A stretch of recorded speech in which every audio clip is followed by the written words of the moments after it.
Good afternoon, everyone. Sorry, I should start my video.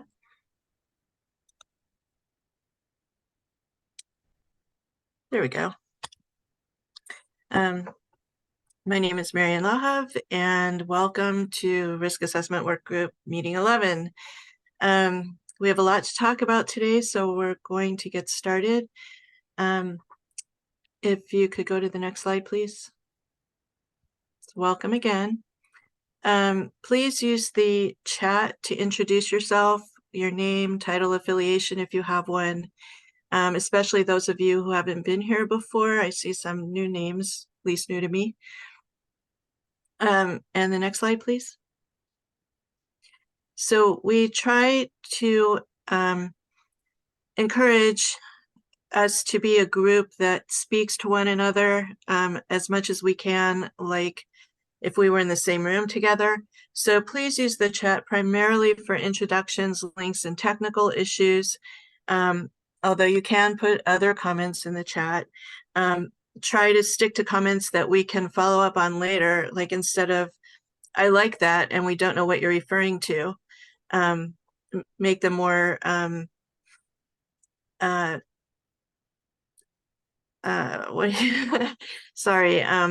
more specific comments. And please turn on your camera when you speak, so it's, again, like being in the room with each other.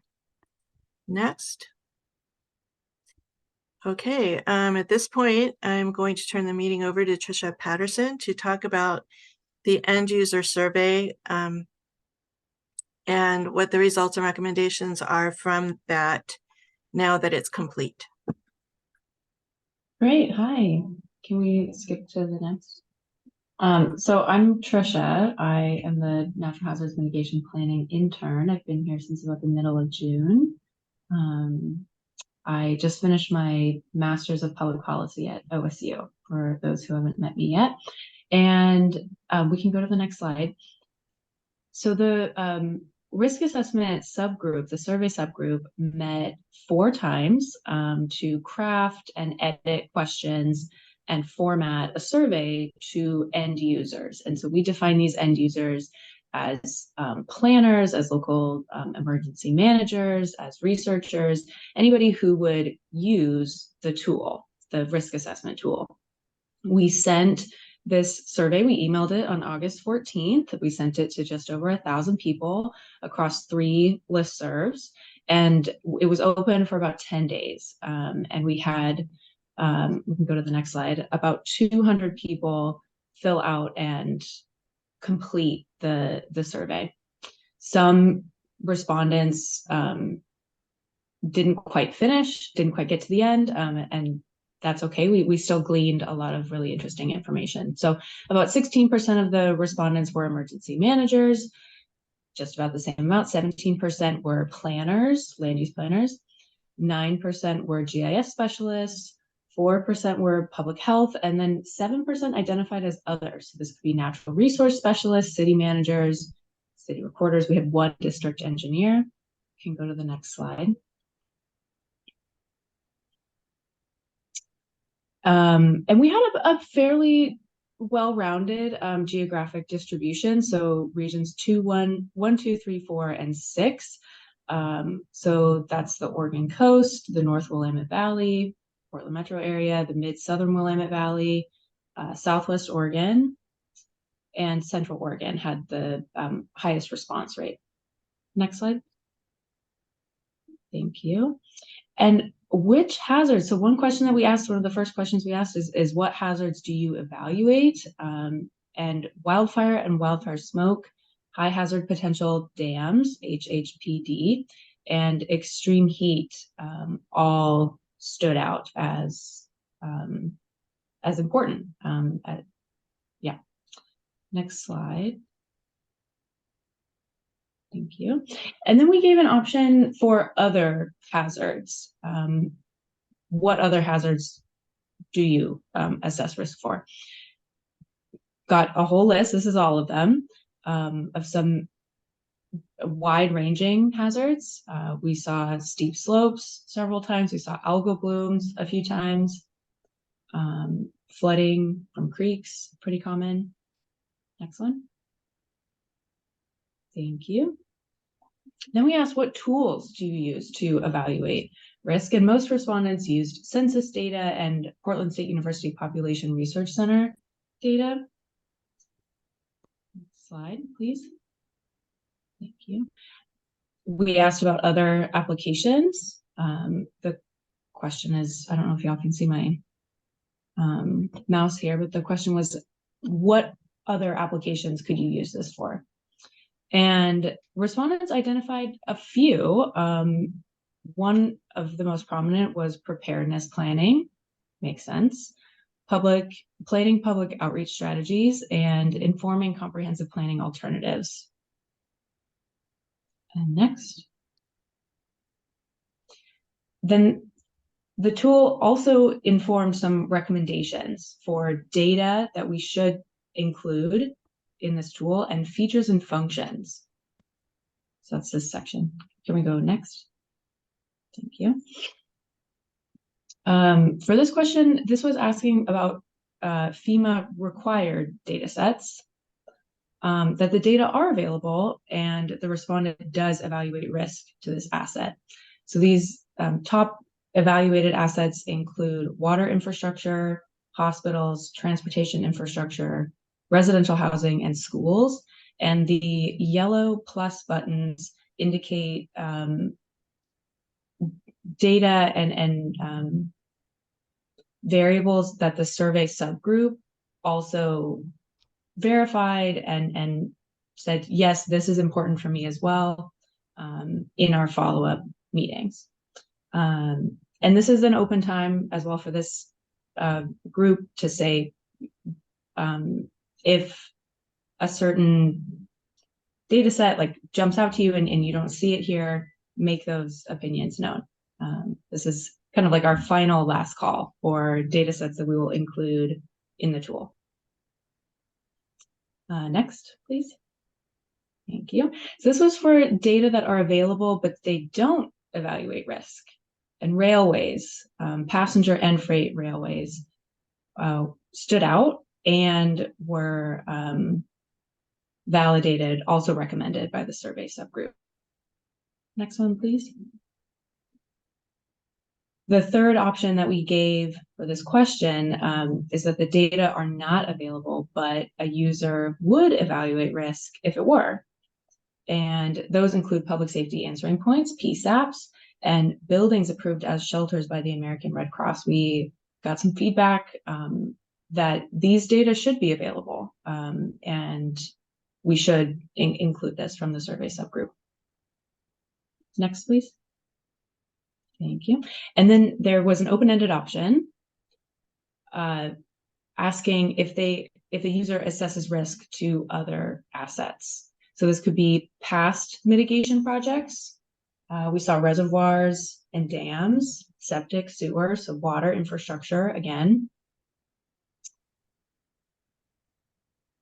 Shelters, childcare facilities, group homes also stood out. And this is all of them. This is an inclusive list. Next, please. Thank you. So this question is about optional assets going beyond FEMA's requirements, and it follows the same structure as the FEMA required assets, where we asked end users if this data is available, and yes, I evaluate risk to this asset. And so of these assets, mobile home parks and libraries stood out and were validated by the survey subgroup. Next, please. Thank you. The second option, none of these options were validated, were as important by the survey subgroup when we met. But this follows the same structure, that the data is available, but I don't evaluate risk to this asset. And again, if any of these really pop out to you and there's something that you use, definitely let us know. This is like our last call. Next slide, please. Thank you. And the final one for optional assets that go beyond FEMA's requirements, that the data isn't available, but an end user would evaluate risk if it were, food banks popped out as important, rose to the top, and was validated by the survey subgroup as being important for.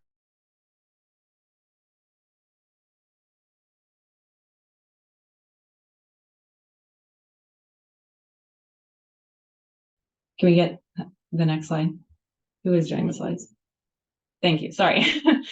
And then again, with the open-ended option, asked, do you assess other critical facilities, buildings, infrastructure, lifelines that we should consider?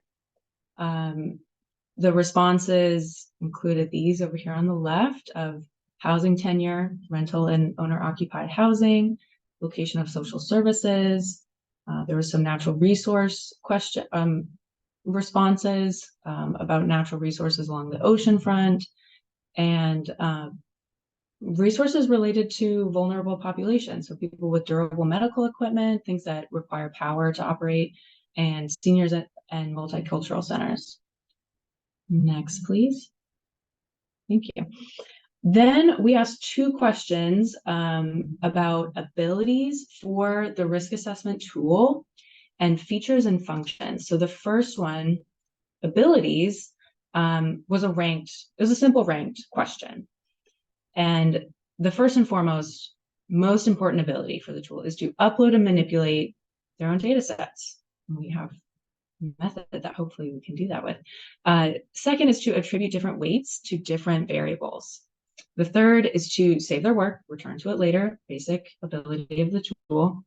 Fourth is to evaluate effects of different hazard event scenarios, potentially multi-hazard, gets into the question there. Fifth is to adjust the scale of system-generated maps.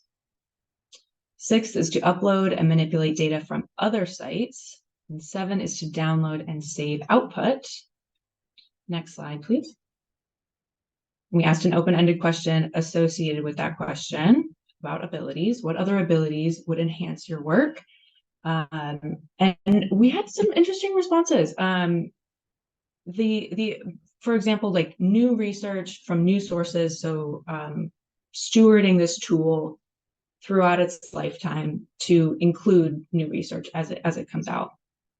Making sure that final products are understood by the public, so very important to translate technical data, technical analyses into a non-technical audience. The inclusion of network and analysis tools, data visualization, predictive analyses, and critical infrastructure and lifelines. So something that could be shown as markers on a map. Next one. This is our final question that we asked about, is what features and functions are most important? And so again, respondents ranked features and functions according to most important to least important to produce a natural hazards vulnerability and risk assessment. So the first most important features and function is that the system will generate reports, text, maps, graphs. The second is that the system contains all of the necessary information about hazards that they need to evaluate, so it's comprehensive. That the system provides demographic data, including indicators of social vulnerability. Always good. The fourth is that the system provides an analysis of climate change. It's exactly what we're trying to do here, and how that affects natural hazards. Fifth is that the system provides information about the natural environment. Sixth, about the built environment, very important.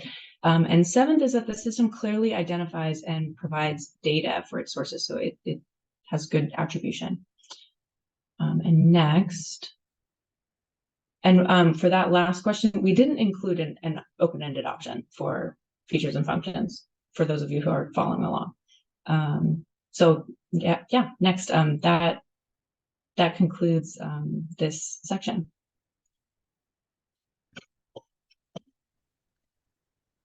So before we move along, why don't we stop for some questions? Why don't you go back one slide? Yeah, that would be great. Anyone have any comments or questions? I have a question. This is Leonardo Dueñas from Rice University. Mhm. So you mentioned about the, let's say, desire of telecommunications data, cell phone data. So what are the first thoughts on trying to gather that? Because yes, it's always desirable, and yet is the least available. So, from your perspective, what could be an inroads to gather that kind of data set? Are you asking where we will get that kind of data set from? Yeah, what leads or what possibilities are to start collecting that data? Mhm. That's what we're identifying right now, actually, is subject matter experts who could have those kinds of leads. So to say like that's what we're trying to identify at this moment. Thank you. It's a good question. And I will say that this survey is the first of three outreach efforts that we're planning. The second and third will be with natural resource specialists and with owners and operators of critical facilities and lifelines. So it's the start. Other questions? I have a question somewhat around the demographic data and identifying sort of population sizes for socially vulnerable communities. How you've thought about addressing that challenge with rural communities and large census tracts where Mhm. ACS data and Portland State's data that we often go to officially can be sometimes inaccurate to the sense of like the margin of error can be the same estimate as the population, and really honing in on the size and sort of needs of those communities. Can you speak a little about that challenge in sort of your work?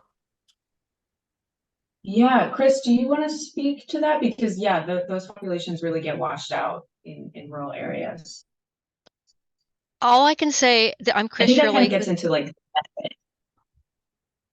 with yeah, go ahead. DLCD. All I can say is that we are aware of the issue and we are looking into ways to handle it. But we are acutely aware of it. Thank you. If I could just ask a quick follow-up too, on a lot of these in terms of like different hazard scenarios, climate change impacts, information on the built environment. Are you aware of any application in Oregon of communities using digital twins to sort of do some of this modeling? No. What is it? Can you explain it?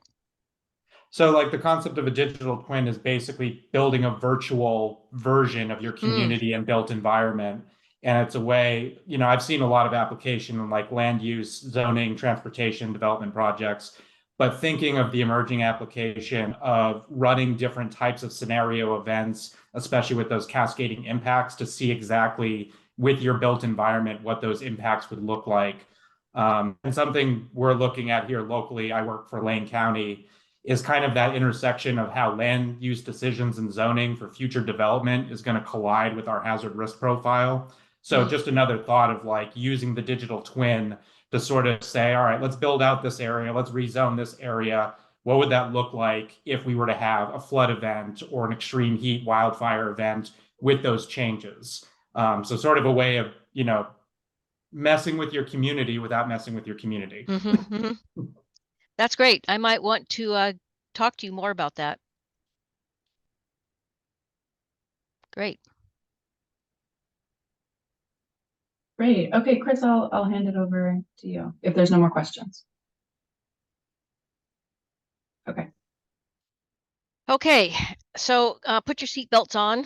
I'm going to talk about something that is probably going to be really new to you.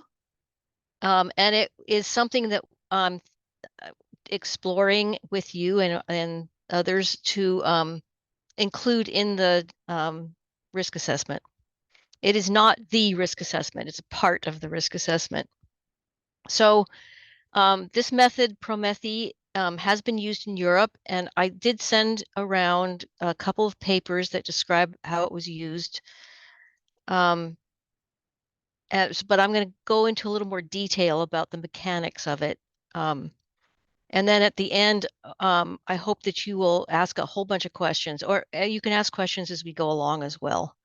I really want this to be a discussion. So, getting right into it, what is this? We can go to the next slide. What is this thing? What does it do? It's a multi-criteria decision analysis method that connects and balances sets of indicators across different geographic, or it doesn't have to be geographic, but analysis units. In our case, we would use geographic units.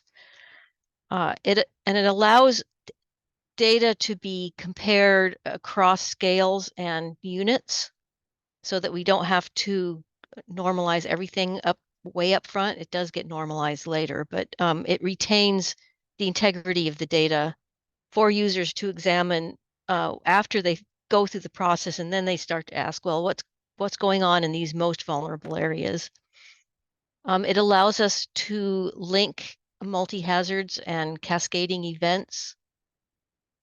It is easy to perform sensitivity analysis by changing the weights of indicators. And we can set it up so that users can add their own indicators as they see fit. So it's a really flexible tool. The other thing that this tool does is it's a ranking tool. It takes the input and outputs a ranked list of, in our case, vulnerable areas. Oh, I should put my camera on. I'm sorry. So that users can understand where they're most they can understand where they need to focus attention on identifying the risky areas. Tricia, is my camera working? I don't see my. Yeah, we're seeing you, Okay. Chris, and we Okay, also see good. your slides. Okay. So anyway, it's quite flexible, and but because it's a ranking system, it doesn't output a score. So it kind of helps with that stigma thing a little bit, maybe. And it works for our natural hazard mitigation planning, because what we are interested in finding are those most vulnerable or most risky areas. So we can go on to the next slide. So these ranked areas can be mapped and in a GIS, and then we can start putting other layers with those vulnerable areas to figure out what specific assets or people or cultural resources are affected. So the story map that's linked here, it's not exactly the same method that I'm describing. It's a instance of a multi-criteria decision support method, but not the one I'm talking about. It's not the Promethi method. But you might find it interesting to look at so you can see how the decision support method works in a GIS. Okay, next slide. Okay, so one of the papers that I shared with you was called Methodology for Assessment of Multi-Hazard Risk in Urban Homogeneous Zones. This was done in Croatia. And my point here, I don't want you to study the graphics. What I want you to take away from this illustration is that the Promethi method allows us to gather up information from tables and from GIS systems or any other source of information and put them into the system to spit out our most vulnerable areas. And the scale can be statewide, or it can be within city limits. We can use counties, we can use census tracts, we can use whole city limits, we can use tribal nation boundaries. Any geographic unit can be used in this system. So I'm curious, did anyone have a chance to read any of these papers that were distributed? Any show, just put your hands up if you did. I did. Um, so I sent the application of this Promethi method. I did not send the papers that describe the math behind it. So I'm going to walk through some of that math now, and don't be scared because I'm planning, if we decide to go with this method, I'm planning to do a training. So yeah, the a question in the chat, would the geographic units include watersheds or subbasins? It can be any geographic unit. So it's very flexible in that way.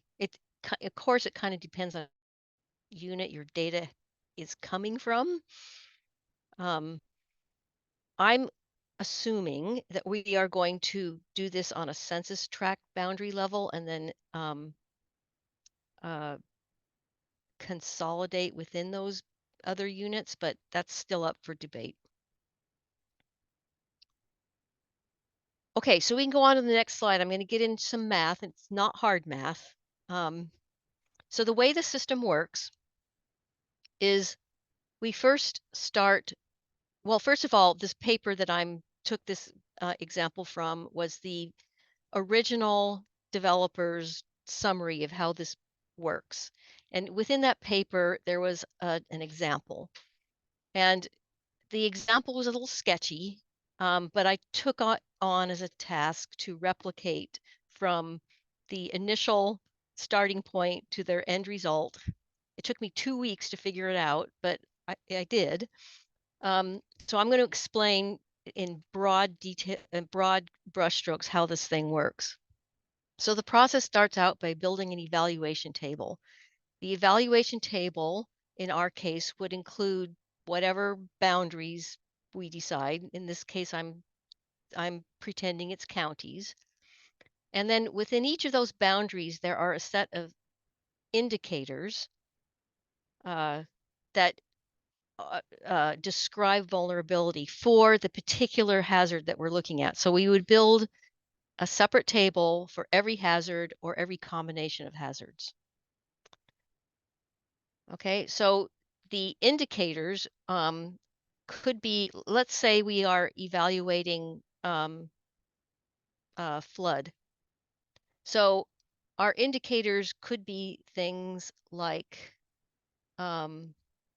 percent area in the special flood hazard area, F1, the value, monetary value of critical facilities, population density, the number of cultural resources in the geographic area, a building vulnerability index, a social vulnerability index.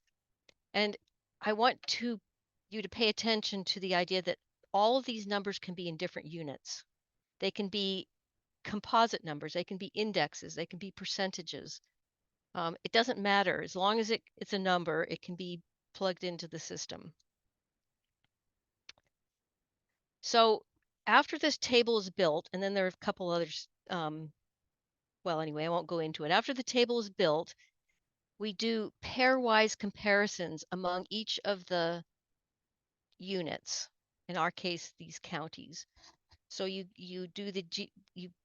compare each of the indicators against its next door neighbor, in this case, the county. And next slide, you create a table of differences. So the table of differences zeroes out all negative values. So if the difference is negative, it becomes 0. And then you just go through the whole system, subtracting, this is kind of hard to explain, but subtracting the individual pairs down the row. So comparing, can we go up to the previous slide? It's kind of easier to explain it this way. So we subtract 80 from 65, and then we subtract 80 from 83, 80 from 40, 80 from 52, 80 from 92. And that builds and we do this for all of the attributes and in each of the counties. Then we go down to the county one, and we go 65 from 80, 65 from 83, and so on. So that's how we build this table. You can go on to the next slide. And then the next step 3, next slide, is to normalize all these differences using preference functions. Now, I'm not going to go into the preference functions because it's too complicated for right now, but it normalizes all of the differences to values between 0 and 1. Okay, so then we average across the table all of the indicators F1 through F6 to come up with the average value. And then you can ignore this sum of averages over here for right now. You'll see on the next slide how that works. But we do that across the board for we sum across each row for each of these D1, 2 through D65. Then using this average column, on to the next slide, we populate what's called an outranking table. So we take we don't compare option 1 against option 2, but we start at the top of the column, and we go by row. So you can see in the second outranking table there is the pattern of how it works. So we lay everything out, X1 through X6, going down the column, but laying it out in rows. Is that clear? Am I being clear? So this table in the middle, it shows the pattern of how it works. All right, so then the next step is to sum across the rows and down the columns. And the across the rows sums are called leaving flows, and the column sums are called entering flows. I don't know why they're called that, but that's what they're called. I guess I still have to figure out that part in my head a little bit. So then the final step to the ranking is you subtract from the leaving flow the entering flows. So 6 or this 1.009 from 1828 ends up with this 0.3, and you do that for 2 and 2. You subtract 1.981 from 1.896, and so on down the list. And what that ends up with is a ranking in the very bottom right corner of counties. The X's are counties. And in this pretend example, we see that X5, County 5, would be the most vulnerable in this set.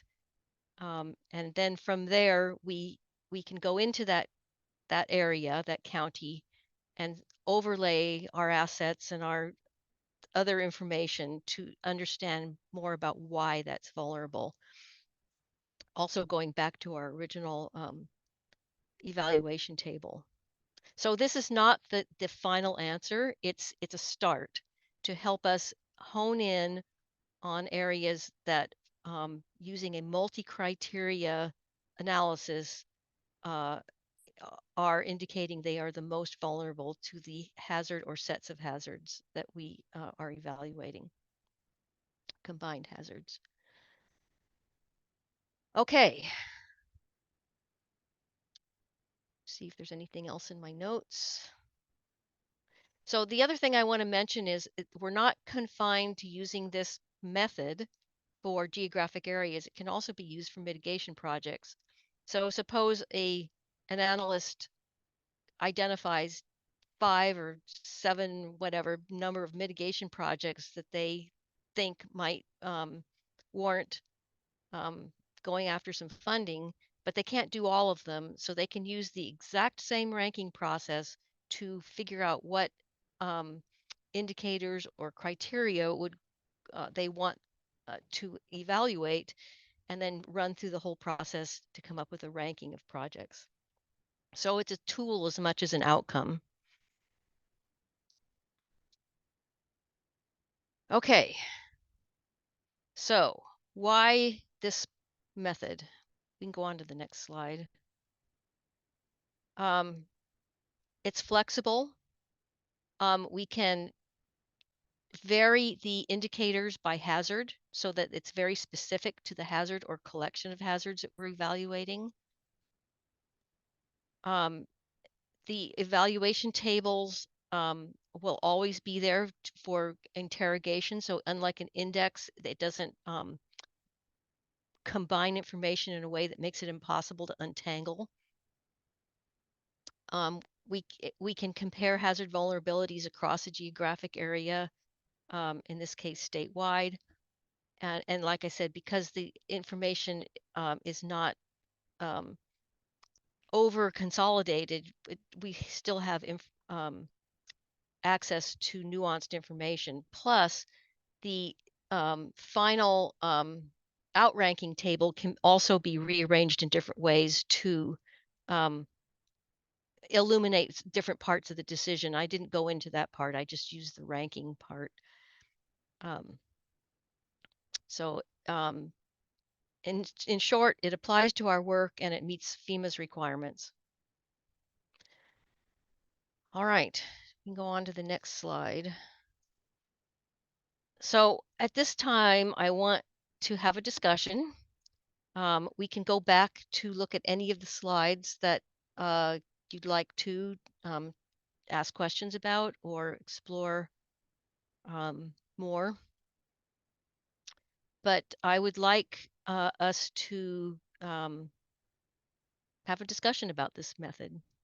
And eventually, the next slide is going to ask you to give us an indication as to whether this approach for assessing or locating the most vulnerable areas is something that we should go with. So, questions, comments, reclarifications? I know I went through it really fast, so. Feel free to unmute and speak up.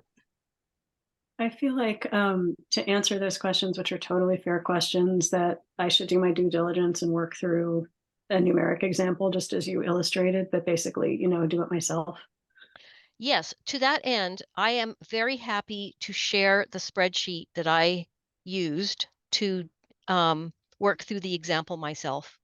And the spreadsheet, as I was working through the example, I tried to keep notes in it so that if I ran into little issues or something was not explained well in the original text, I could explain it in plain English. So for any of you that are interested in looking at that spreadsheet, I'm very happy to share it. That would be great. Thank you.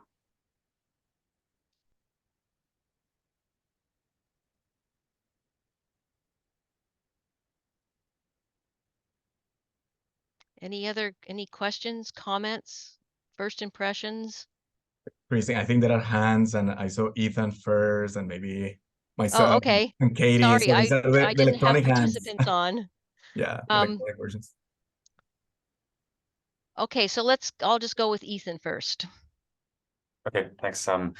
I want to say I appreciate learning about this ranking method. I can think of a lot of cases in which it could be interesting, and be interested in comparing it to index-based methods. I was wondering if there are any circumstances in which a score or index, as a measure of the intensity of vulnerability would be necessary and a ranking would not be sufficient. Like if there's reasons why, more resources would be given on the basis of a score, that would be difficult to allocate anything but the same amount on the basis of rank, or maybe there's some way which, it's hard to tell the distances between the ranks. But I was just wondering if you had any thoughts too about ways in which that could complicate or be limiting. That's a really good point. I don't think it's completely solves the problem of the low population, low density areas where a ranking may not tell us the whole story. Partly, well, I think you're right. I think there are times when a score might be more useful, but this doesn't mean that we can't use a score in the risk assessment process. This is just one of the tools that I'm suggesting be used. Yeah, thanks. That makes sense. I could even see, a hybrid situation in which, ranking could be determined for some kind of eligibility, but then actually scores could be used within geographies that had attained a certain rank to Yes, some kind of further allocation. Yeah, so exactly. yeah, it seems like it could Exactly. work. Yeah. Yeah. It's interesting that this method has been used quite often in Europe for natural hazards planning, but has not ever been used as far as I can see in the United States. And so it's a little bit out there, but I think, well, anyway, I'm interested in going with it as opposed to using, what I'm trying to get away from is replicating the National Risk Index, because I have found that to be completely useless. It's too amalgamated, too consolidated, and it's really, really hard to untangle what is causing the vulnerabilities. So, given the fact that FEMA has given us funds to do a upgraded risk assessment, what I didn't want to do is just replicate what everyone else is doing. So, all right, Leonardo.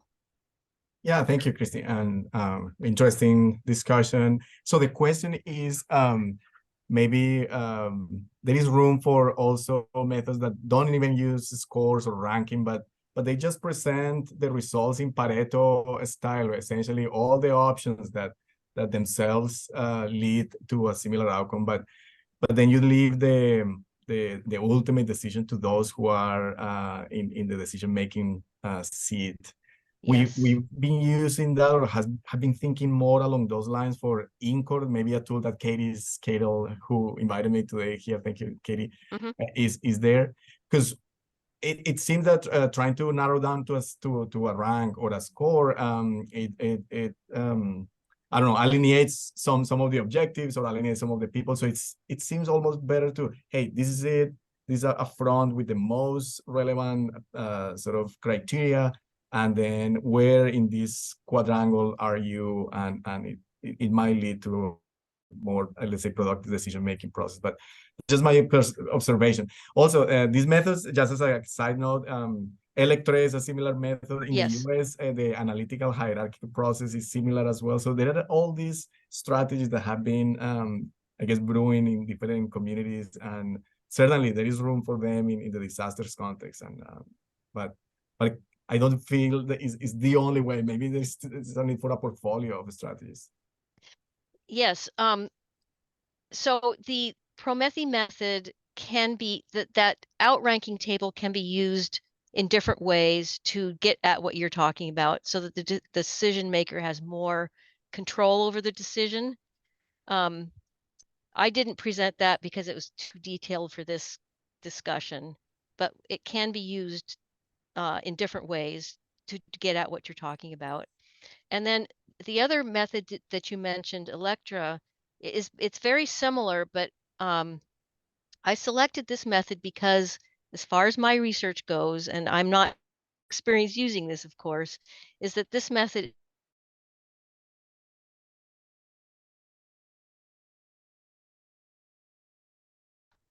so that's and the math is simple. So therefore it's relatively easy to explain.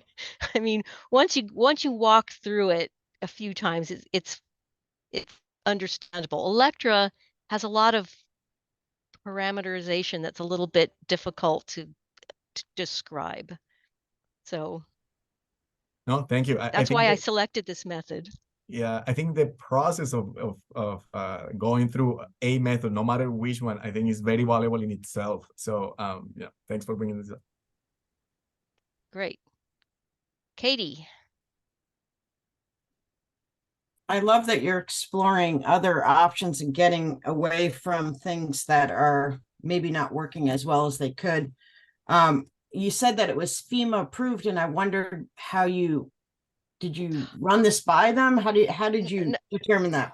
okay, so No. I didn't mean that the method is FEMA approved. I meant that the outcome meets FEMA's requirements There we go. in terms of identifying most vulnerable areas. Okay.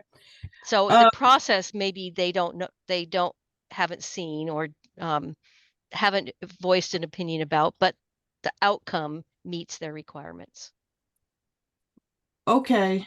Yeah, because the risk index is what FEMA's now, with the Disaster Resilient Zone Act, they've just issued the first, I think, 50 most vulnerable communities across the country.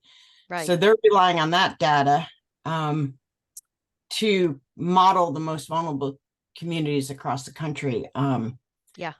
So if I were a graduate student, I would be comparing this method to that method and seeing how it's different. I'm just like perplexed as to why it's never been used in the United States and it's mostly been used in Europe. I would love for somebody to, be able to answer that, because it seems super interesting, particularly for me, that the math is simple, but we gave your group a small presentation about INCORE, and just a brief summary. It's a NIST funded product, INCORE, capital IN-CORE. It's open source, and National Institute of Standards and Technology funded 14 universities, and they've developed these computational models. That the unique thing about it is they brought the social scientists in, the economists, the engineers, planners, and we're piloting the communities across the country right now. So to me, it would be fantastic. And Leonardo, if you have any opinion on this, I'd love it. If there's any way to get with these professors, I just sent out the notice about an hour ago about this meeting. So if we could run this method by them and see because a lot of our professors are from Europe. So maybe some of them have a lot of familiarity with it. I don't know, but it'd be nice to see where this fits in with, INCORE and its capabilities, because, for instance, one thing that I'm really drawn to is something called EDGES. It's Jen Hegelson at NIST has come up with it, and it's an economics model, but it can run multiple BCAs at a time, which would be incredible in a lot of situations, but it's not yet inputted into INCORE. There's some technicalities with that, but if you'd be wanting to, I think we could pull a group together and have a really robust discussion on this. Yep, keep that in mind. I'm interested in following up with that. Eric. Hey, Chris. Yeah, just looking at the table, that you provided, it looks like it would be relatively easy to associate cost allocations for specific projects if you broke the geographies down far enough. Say, if you went with grids instead of like census boundaries. Right. So at cost of, are you talking about projects or? Yeah, just like remediation projects. Yeah, absolutely. So this process, this system can be used for projects. The X's on that chart don't have to be geographic areas. They can be projects, and you do, the costs, the benefits, the social parts. You can put all that together into a grid and run the method to see what comes up as the most balanced, as the project that balances across your criteria. Yeah, it would be interesting to see, along with which areas were most vulnerable, to see which areas would be the most expensive to repair. Right.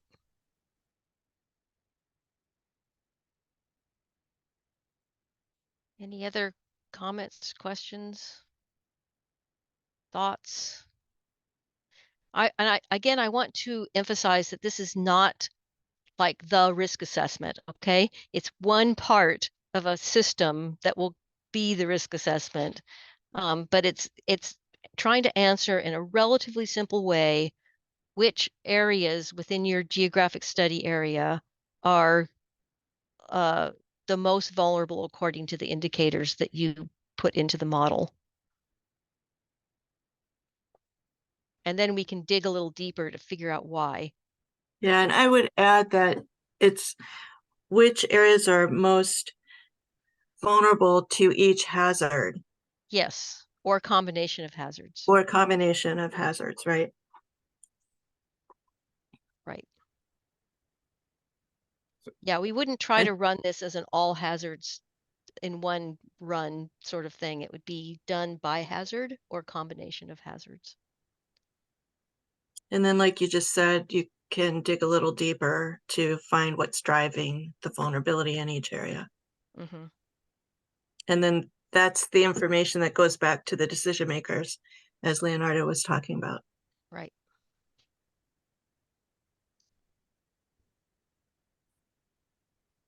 Any other comments? Just a quick comment here. So the tools Mhm. like Katie mentioned, Incor and similar others that have been funded, let's say by NSF, or they tend to go from hazard to vulnerability of assets to consequences. And I see the value of maybe coupling with methods like this, Promethe, Electret, Topsys, all these methods. Is the value is because you are interacting with the decision makers and you are eliciting the values of the community to somehow help us sort the alternatives, especially for large communities when you have too many alternatives to ponder one at a time. So, Yeah. so there's a lot of technical work, and this one is sort of a quantitative version of eliciting subjective feelings and subjective. And I think there is value in finding a way to combining those. So they are not mutually exclusive. Rather, they could be actually complementary. Because the hardest part is really getting those two sides coupled. Yeah, it's interesting that you mentioned that because I have another project going. We're doing a sea level rise analysis for Clatsop County using a set of spreadsheets that where community members have identified places, assets, things in their community that they find valuable. And they work through a set of 6 or 8 spreadsheets to hone in on why. Is it something that is important to community identity, to safety, to whatever? It's a big, it's a process. And then this spreadsheet essentially then adds up scores across the spreadsheets and then ranks. But I want to test this method with that sea level rise analysis method, and I think it's a match made in heaven, but we'll find out. Because right now, the person that's doing the field work on this has collected over 100 different assets that are important to the community that have the potential to be affected by sea level rise. So now we have to figure out how to rank them, how to decide what to address. So yeah. And a lot of those, a lot of the information collected were values related, not like monetary or, yeah. So that's okay. Brendan. Brendan? Yeah. Yeah. Thank you.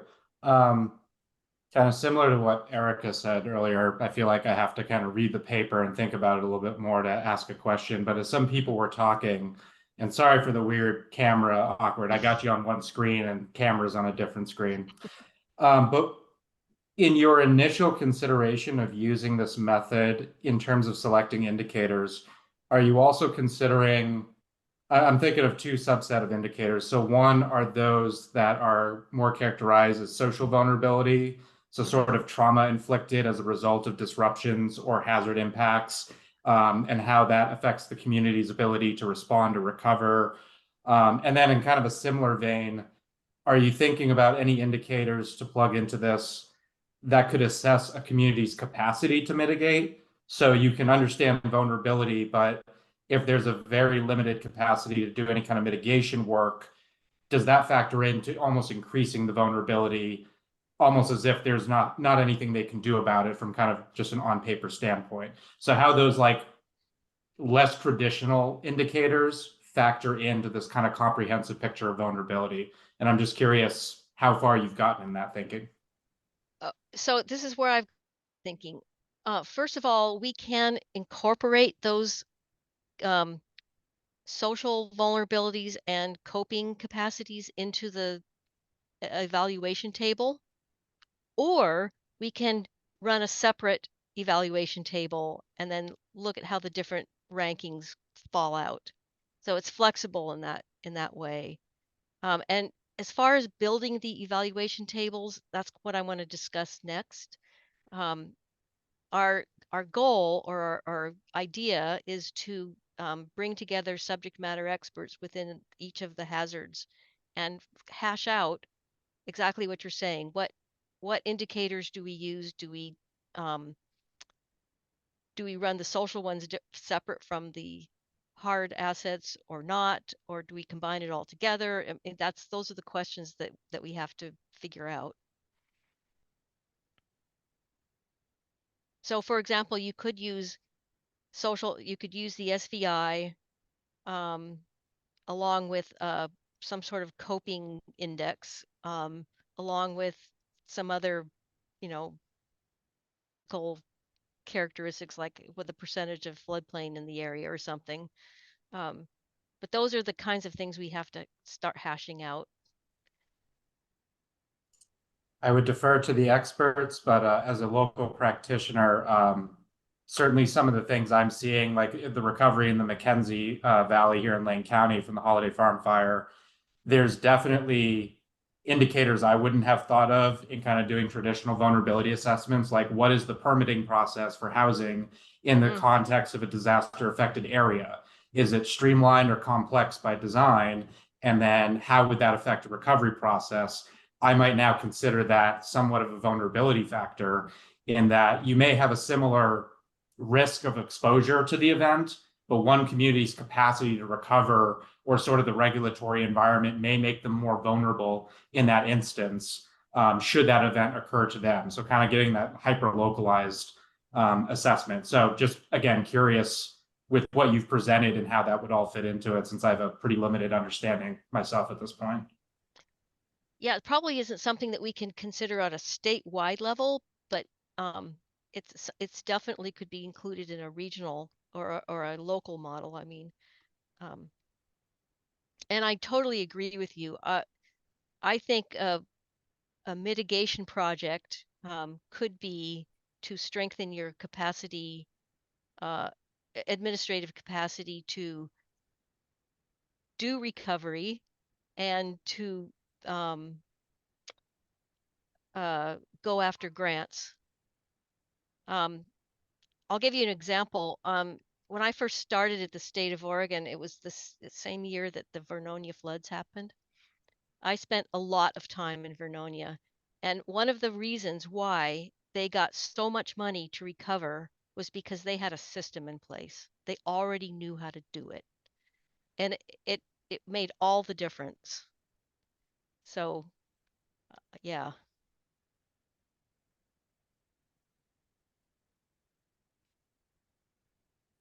Eric? Yeah, Chris, I don't know that I'd jump straight into the CDC Social Vulnerability Index. I think that it might be a good opportunity to play around with the equity mapping toolbox and then maybe consider some health indicators, like mental health, things like that. Absolutely. I agree. I just use that as an example. Yeah, I got it. I just wanted to point out by way of example that the evaluation tables are not limited to hard assets, or it can be a mix of whatever indicators the subject matter experts think are important drivers of vulnerability for the particular hazard that's being evaluated.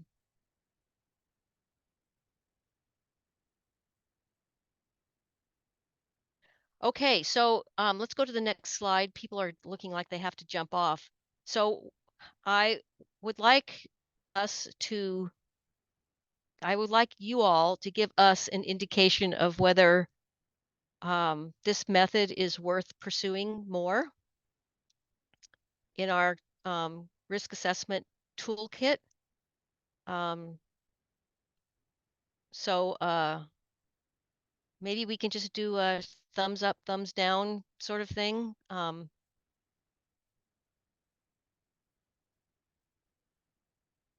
if you're agnostic, that's fine too. I see a couple thumbs up. So are people not feeling like they understand it well enough to make that call this time?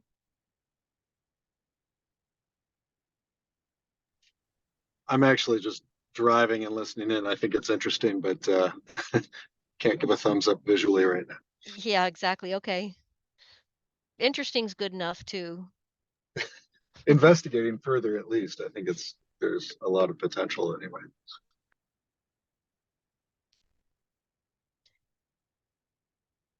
So I'm not seeing a whole lot of thumbs up. Is there, is it lack of information or something else? Hi there, this is Nick May with Public Health Division. Mhm. I apologize if you included a few of those examples from the European use. Mhm. If you did, I didn't receive them. And if you didn't, I think that might help sway a few folks one direction or another. Are those something you can share or? Oh, absolutely. They were included in the agenda for this meeting. Okay, If you go to our website and click on the agenda for this meeting, they are appended to the agenda. okay. Thank you for that. And And I'm also willing to share the more complicated math-based paper and my spreadsheet for those of you who want to poke around at the mechanics a little more. I think anything you can provide would be helpful. So thank you.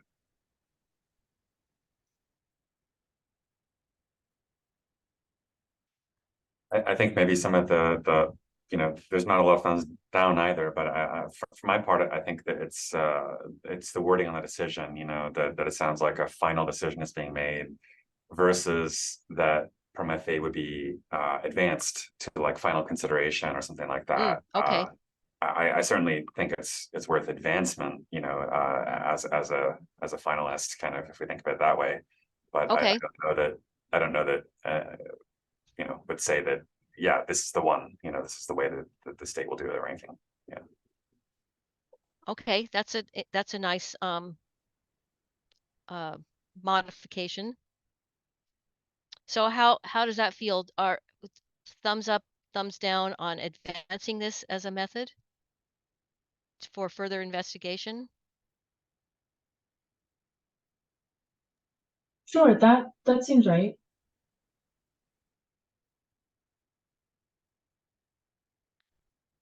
Okay, I'm not going to belabor this much longer. Let's go on to the next slide. I'll tell you what I have in mind for next Yeah, I steps. just dropped in the Yes. chat. I'm sorry, Chris. I just dropped in the chat our website link. If you scroll down on that website, you'll find a table with all of our past meetings and materials. And for today's meeting, you'll be able to access the agenda with the papers attached and a 2-page summary from Chris and the Declaration of Collaboration. Okay. And the slide deck also will be available, which has notes in it. Right. We'll put that up this afternoon after this meeting. Right. So our next steps, and we're going to talk about the Declaration of Collaboration after this, so I'll skip over that for a moment. But we want to start identifying hazard-specific subject matter experts who can begin to think about the use of this tool or another tool for doing our risk assessment. That's in line with how we've done the Natural Hazard Mitigation Plan risk assessment before. So that has to happen. I would like to do a more in-depth training for subject matter experts and other interested parties, including community members if they're interested, to learn more about how this method works. And then if we decide to go with it, we're going to have to start building these input data matrices, evaluation tables for each hazard and combination of hazards. And that will be a complicated task because we need to identify the indicators that are most important to what drives vulnerability for each of the hazards. And also we have to select our preference functions and any weighting that we might use. And then furthermore, although I could do my example in a spreadsheet, when we start to get a lot of counties or census tracts, or mostly it's the X's, the units of evaluation. Once we start to get a lot of those, the spreadsheet's going to bog down, and we can't do it with a spreadsheet. So we will need to do some computer programming in Python or R or something to execute the ranking. So DLCD is looking into options for that part there, that part of it.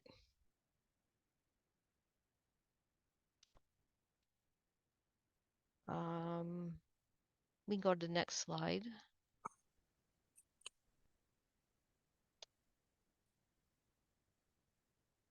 So then based on our conversations with the small groups, we need to come back together as a full group to assess how this thing is working. I want to do a test run using all or some counties, and then we can figure out where to go from there.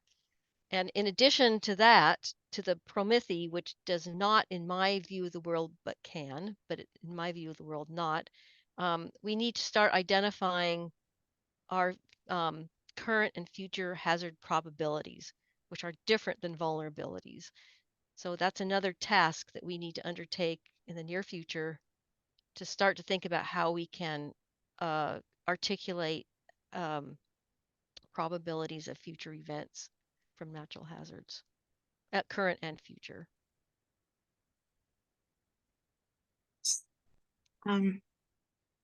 So Chris, this is everybody. This is Marion. Trying to start my video. There we go.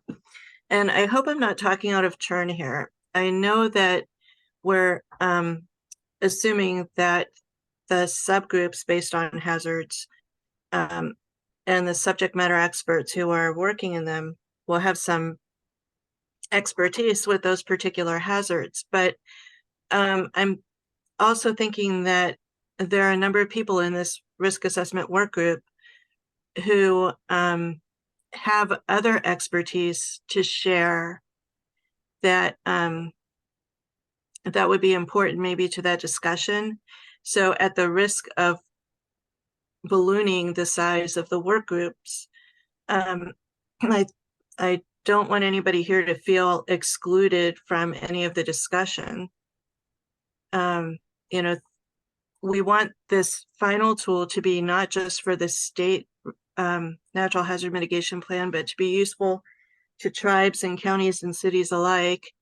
And so your perspectives from any of those scales are valuable.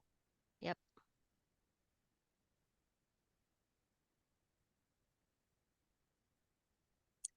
And also, if there are others that you know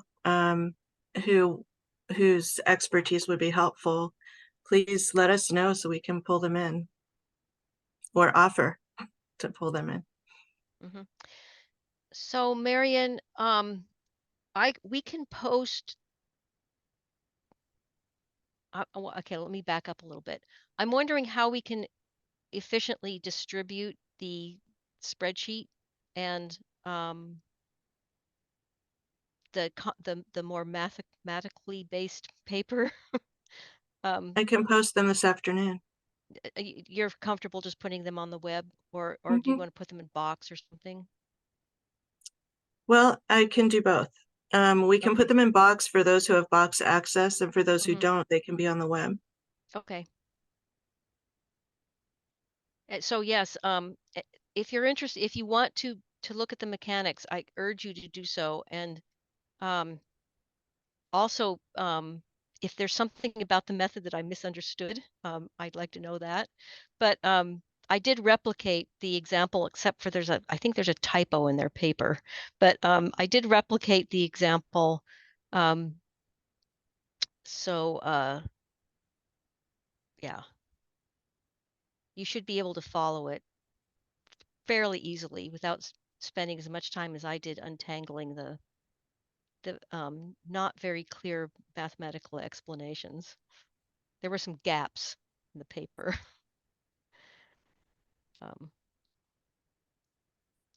Okay, so that's what I have. So what next steps do we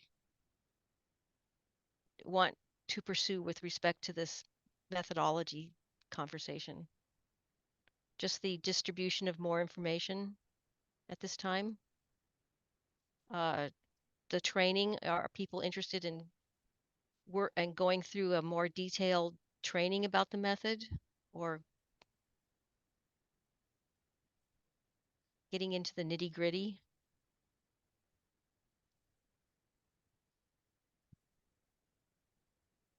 Anyone? I think a training could be a good next step if to move along the process, that this is becoming kind of a finalist of which method we would like to assess vulnerability. And so having a training on it could be a good next step. Well, and there's also the question of, is there an alternative that I did not identify? I mean, I looked at a lot of alternatives before I came up with this one. So, but is there another way of looking at the problem that I just didn't consider? That can be brought into the conversation. Christine, I think a suggestion is there are a few studies out there that compare methods, and the comparison of methods just gives more perspective. Yes. And again, irrespective of the method, I think initiating the process of learning more via training or I think is essential. And as the process goes, then, and having learned more about the alternatives, maybe it's easier to decide, hey, maybe this Electre 3 is better for this case, or maybe Prometheus, it remains very good. So I can try to share maybe one of those comparative studies that would be awesome. They are more, I guess, qualitative in nature, but I think for a beginning discussion could be good. Yeah, and getting hands-on, I think is going to be necessary regardless. So. Okay, I thank you for sharing more information. I'm all ears, and I guess we all are, I hope. Yeah. If you have more than one to share, please do.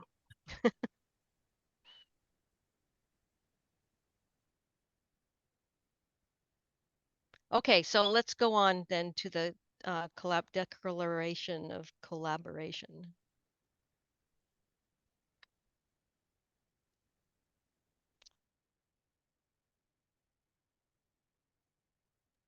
That's you, Marion, I think. Oh, okay. I thought you were going to talk about it. Okay. Oh, okay. That's fine. So Ashley, it's linked from the title. Can you?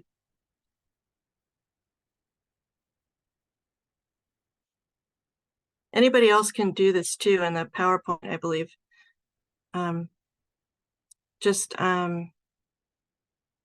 Yeah, that's it. Thanks.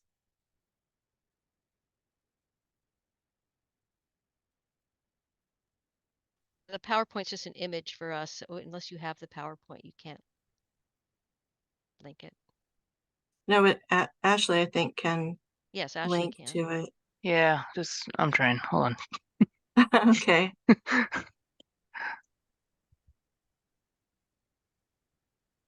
It's not doing anything.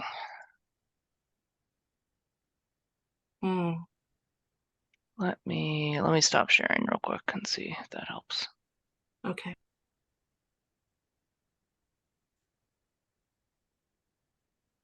Hopefully this will work better for all of you, but the Declaration of Collaboration is still draft, and it's in that package that is both on Box and on the website in the meeting materials.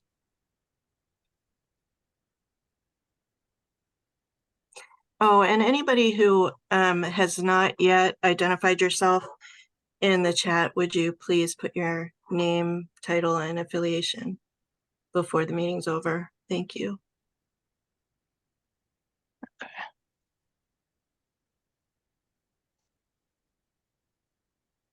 I'm going to just share it from something else, but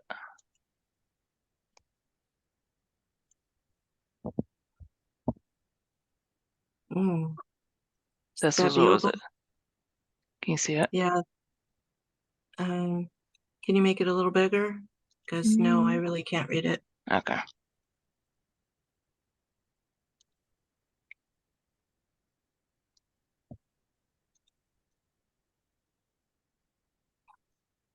So while we're waiting, the Declaration of Collaboration you all have seen before from the first couple of meetings. Oh, thank you.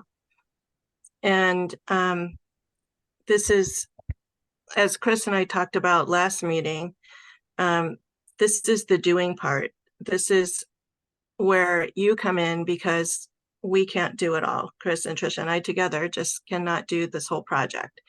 So we need you, and we need to know what you can do, where you fit in, what resources you can bring to the table.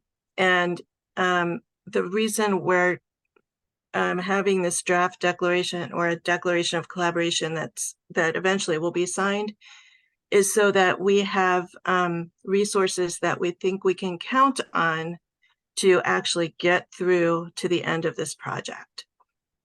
And so if you, we just start out with a little bit of the vision here and the project background, which you're all familiar with, the charge, what we're going to do.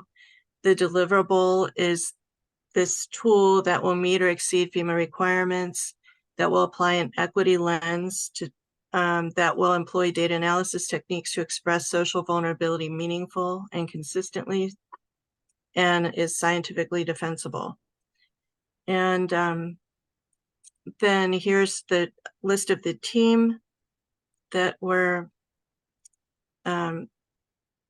our project management team, and you can scroll down through there. Keep going. Thank you. Keep going. And then here is what we had outlined early in the project for the risk assessment workgroup members. And the objective is to fulfill the charge and produce the final project. And we're looking at a deliverable date of January 31st, 2025, with a possibility of a one-year extension. And so we're asking for you to bring your knowledge, lived experience, resources, and expertise to the project and to work collaboratively toward the end. And so we are also looking for your expertise in selecting the variables that will go into the tool, and working with the data and helping us achieve the end result. So you can keep going, please. And then what the project management team will do, and that we expected at that time to meet generally twice a month, and it started twice a month, and now we're meeting about once a month. And now as small groups, the schedule will change again, although we will still meet as a large group as necessary every couple of months or quarter or so. Keep going, please. This was our anticipation of the workflow where we would make these initial determinations, which we're trying to do now. And then begin developing the model.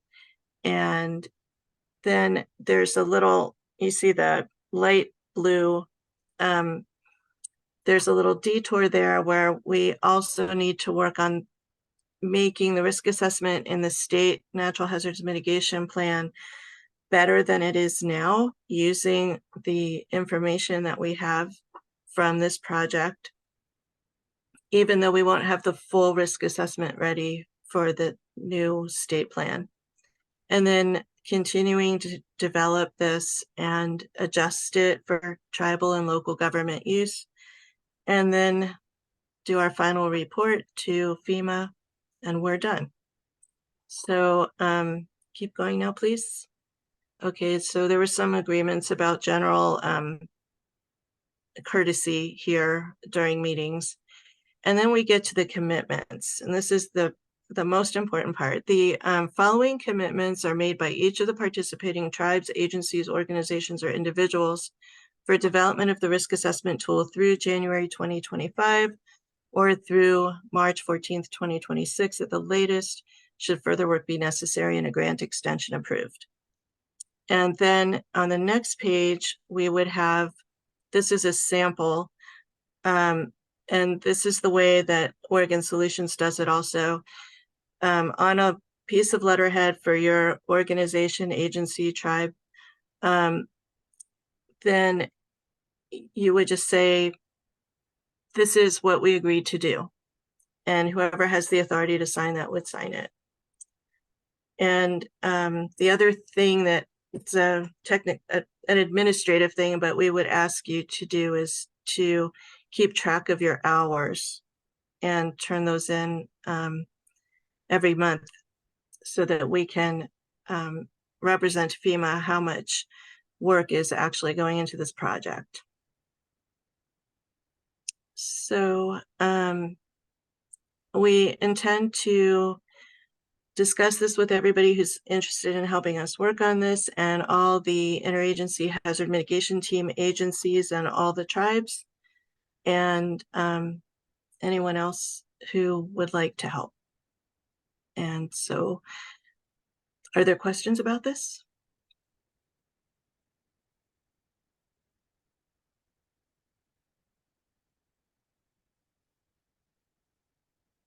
Concerns?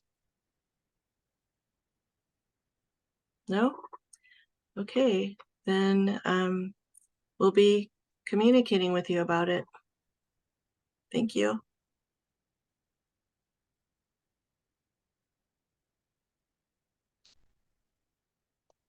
So is that it for our agenda? Oh, I the think community so. comment, yes. Mm.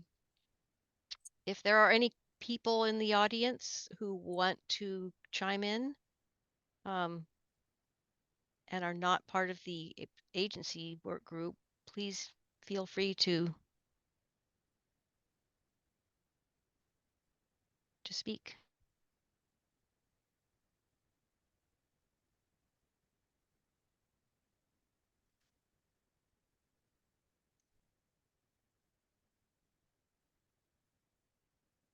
Okay, I'm not seeing any hands. Okay.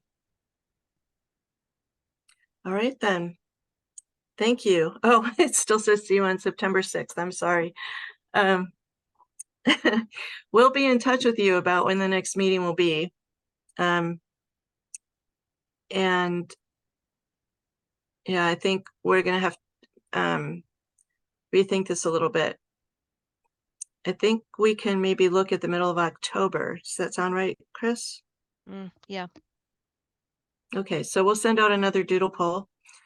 Also, anybody last request for anybody who is not on our contact list who would like to be, please leave your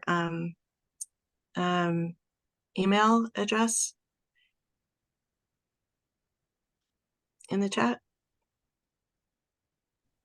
They can just let me know because I'll have their email address from the Zoom registration. So Oh, they okay. can just, if they'd like to add to the list, just leave a note in the chat and I'll add you. Okay, great. Thank you. Yeah, I'd also like to say that if anyone wants to talk to me more about what I presented, please feel free to contact me. I can put my email in the chat or Your contact information is also on our webpage. right. I also, in taking notes, I got Katie and Leonardo's email address. Great. For the follow-ups that they mentioned. Okay.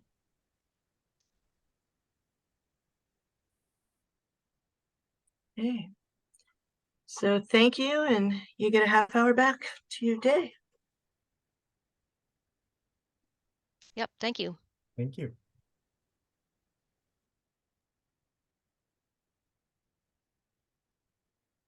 Marion, would you like to stay on for a second, or are we good to go? I think we have another Oh, yeah. Teams. Okay, I'll see you in there. Okay. Okay. Separate venue. Yep. Mhm. Bye.